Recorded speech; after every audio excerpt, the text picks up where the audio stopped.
Hi everyone, Jo here. Welcome to today's video. We're going to discuss heat embossing essentials. This tutorial is just going to touch on the basics and what products you should have with regards to achieving the best quality results when it comes to heat embossing. So let's start off with our cardstock. Now WOW have these beautiful superior smooth white cardstock, and when we say smooth, we are talking very, very smooth.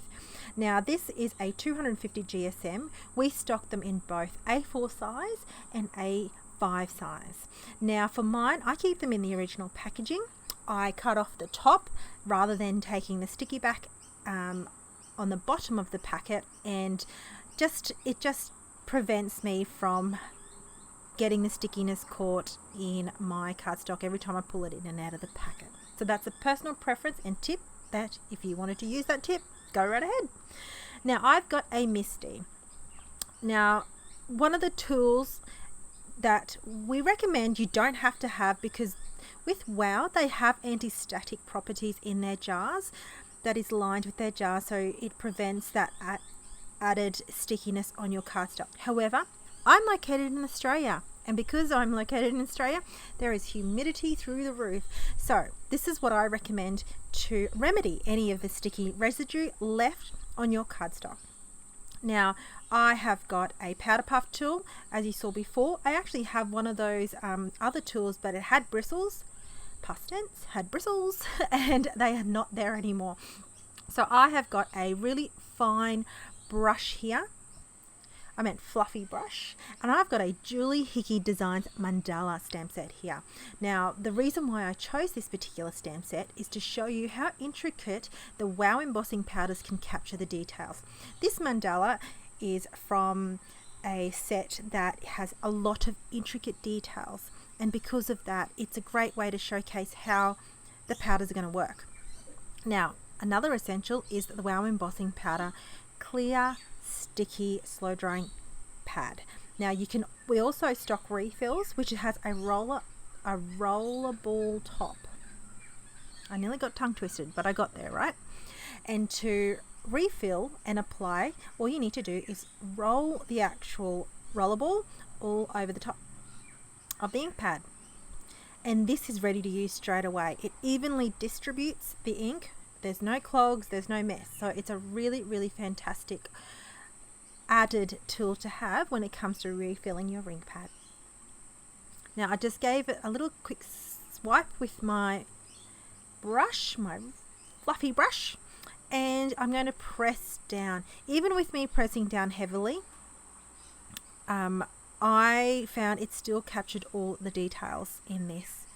Now it's hard to see because one, it's white on white or clear on white until you pretty much see the heat embossing transfer over and the light catches it. In the right lighting you'll be able to see it. Now I've got either clear gloss or opaque bright white. I ended up going with the opaque bright white because I really wanted to show you the next technique and method to make this image pop.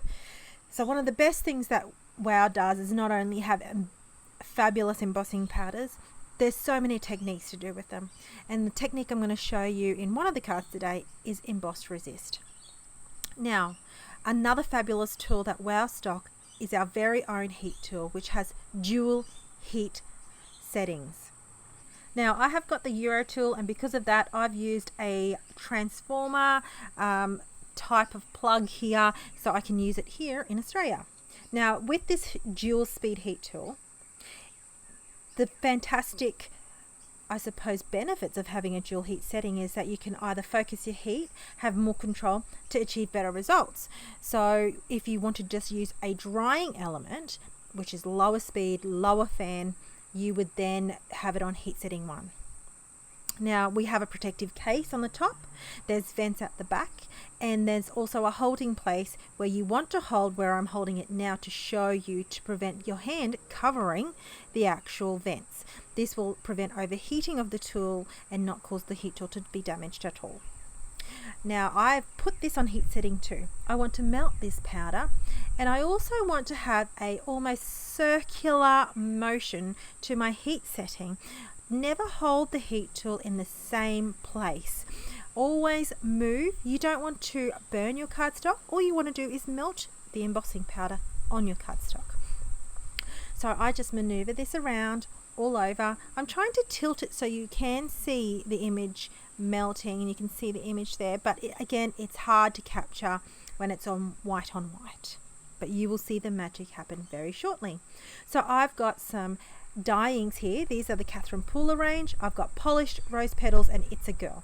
Now I'm going to start with some blending tools. Now because I've got fresh blending tools, now I pause when I say that because it's not seasoned, which means if you ain't got the skills for great blending techniques, which is me, the image might turn a little bit splotchy, but the end result is achieved on my card, where I'm basically showing you how the embossed resist technique works.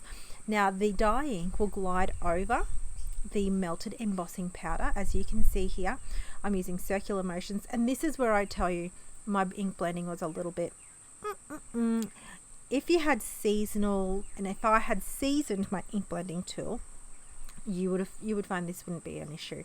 But you know, I still persevered, and I am going to cut this out anyway. So I kind of was offhandedly not concentrating too much, but then I realized I probably should have been a little bit more meticulous with it. But at the end of the day, the card turned out beautiful, and you'll see that very shortly.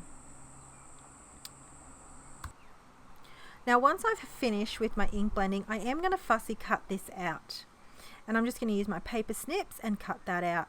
I'm just going to make sure all the ink blending is done.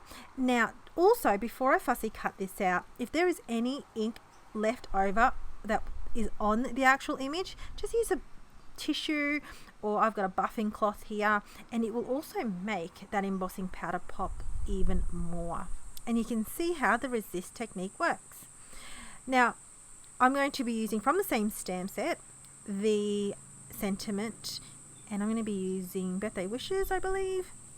But before I do, I realized with my fussy cutting, I wanted to edge the little bit of the darkest color, which is polished around the edges, just so it doesn't look, you can't see the white core of the actual side that I've cut. Now I've also used an Altenew background cover die here, just for some subtle texture to put on the whole card front. And I'm just going to cover that whole panel. Now once I've covered that whole panel, I'm going to start placing and piecing my cards together. Well, my card together. I'm going to heat set that sentiment with the Rose Glints. Now this Rose Glints is actually a really, really finely milled, beautiful, almost transparent powder, and it just is beautiful. It's almost like the polished ink. It's very, very shimmery, and it's that orangey, rosy, peachy texture and color. It's beautiful. I'm going to quickly buff off this, and I'm going to this time use my mini Misty because the sentiment is small and I don't really need to use it if my image isn't that big. Misty comes in handy when you need to restamp it, especially if your ink pad's dry or you didn't get good coverage and you didn't apply enough even pressure. There is my happy birthday sentiment, and I'm going to heat set that on heat setting 2 with my WOW heat tool. And then I'm going to just pretty much trim that. I'm going to foam mount both the sentiment and the mandala, and that is card 1 finished. Voila! Easy, simple, a great technique, a beautiful result and outcome, and it was easy done. So there is the embossing resist technique.